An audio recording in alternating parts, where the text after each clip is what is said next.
প্রিয় ভাইরা, গুরুত্বপূর্ণ একটা প্রশ্ন। ইসলামী ব্যাংক বলতে বাংলাদেশে এখন অনেকগুলো ইসলামী ব্যাংক আছে। এই ইসলামী ব্যাংকগুলোতে টাকা রেখে আমরা তার লভ্যাংশ ভোগ করতে পারবো কিনা, এ বিষয়ে ওলামায়ে কেরামের একাধিক মত আছে।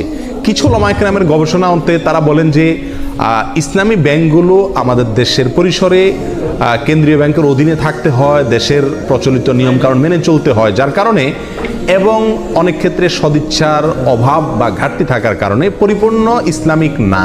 যেহেতু পরিপূর্ণ ইসলামিক না, অতএব সেখানে টাকা রেখে সেটার লভ্যাংশ খাওয়া জায়েজ হবে না। এটা হলো কিছু আলেমদের মত। এর বিপরীতে অন্য ওলামায়ে কেরাম বলেন, যেহেতু আমাদের সমস্ত ইসলামী ব্যাংকগুলোর শরিয়া বোর্ড আছে এবং সে শরিয়া বোর্ডে গ্রহণযোগ্য ওলামায়ে কেরাম বসে আছেন, তাদের দায়িত্ব হলো এটা ইসলামী পদ্ধতিতে চলছে কিনা মনিটরিং করা, পরামর্শ দেওয়া।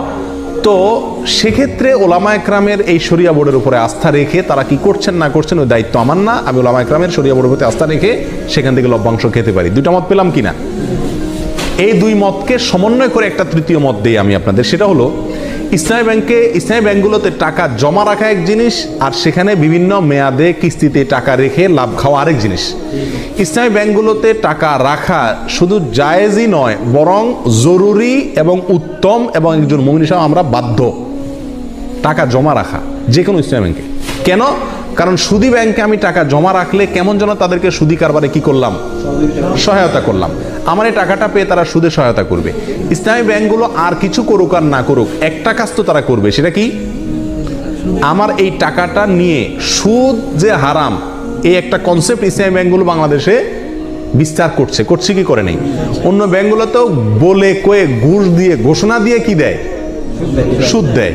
আর সুদ যে হারাম, এই কনসেপ্টটা ইসলামী ব্যাংকগুলো বাংলাদেশে একরকম প্রতিষ্ঠিত করছে। বাস্তবায়ন যাই হোক, এটা জানাইছে, এলেমটা তারা প্রচার করছে। স্বীকৃতি এবং স্লোগান হলো তারা সুদমুক্ত ব্যাংকিং চায়। অতএব তাদের কাছে টাকা রাখা আর সুদী ব্যাংকে টাকা রাখা বেশ কম আছে না নেই? সুদী ব্যাংকে টাকা রাখা মানে সরাসরি সুদখোরকে আমি হেল্প করা, ঠিক না? তাহলে আমরা ইসলামী ব্যাংকের টাকা জমা রাখবো অন্য ব্যাংকের উপরে প্রাধান্য দিয়ে, এতে কোনো সন্দেহ নাই।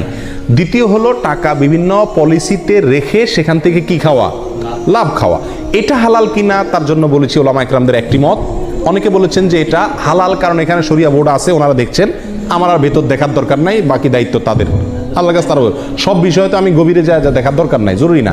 আর সবচেয়ে বড় কথা হলো তারা বলেন মুসলিম হিসাবে আমরা যেরকম মুসলিম, ভেজালও আছে ভালো আছে, ইসলামী ব্যাংকগুলো এরকম দুধের দোয়া না, তাদেরও ভুলও আছে সঠিকও আছে। কিন্তু তারা যেহেতু সুদের বিরুদ্ধে স্লোগান নিয়ে রাস্তা নামছে এবং এটার বিরুদ্ধে একটা ফ্লো তৈরি করতে চাচ্ছে, অতএব তাদের ওখানে টাকা রেখে হালাল ব্যবসার পলিসিতে টাকা রেখে লাভ খাওয়া মাসে মাসে জায়েজ আছে।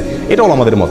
অন্য ওলামায়ে কেরাম বলেন যে না, পরিপূর্ণভাবে ইসলামীভাবে চলতে পারে না, বাধা আছে, অথবা সদিচ্ছার অনেক ক্ষেত্রে অভাব আছে, এই জন্য না জায়েজ। এক্ষেত্রে আমি বলবো তৃতীয় মতটি, সেটা হলো যদি আপনার বিকল্প কোনো পথ খোলা থাকে, তাহলে আপনি এই ব্যাংকে টাকা রেখে লাভ খাওয়ার চাইতে সরাসরি ব্যবসা করুন, সেটা সবচেয়ে নিরাপদ এবং ভালো, সন্দেহ থেকে দূরে থাকলেন। আর যদি অন্য কোনো সমস্ত উপায়গুলো বন্ধ হয়ে যায়, তাহলে ইনশাআল্লাহ বিদিনিল্লাহ এটা পরিপূর্ণ হারাম হবে না। আল্লাহু আলাম।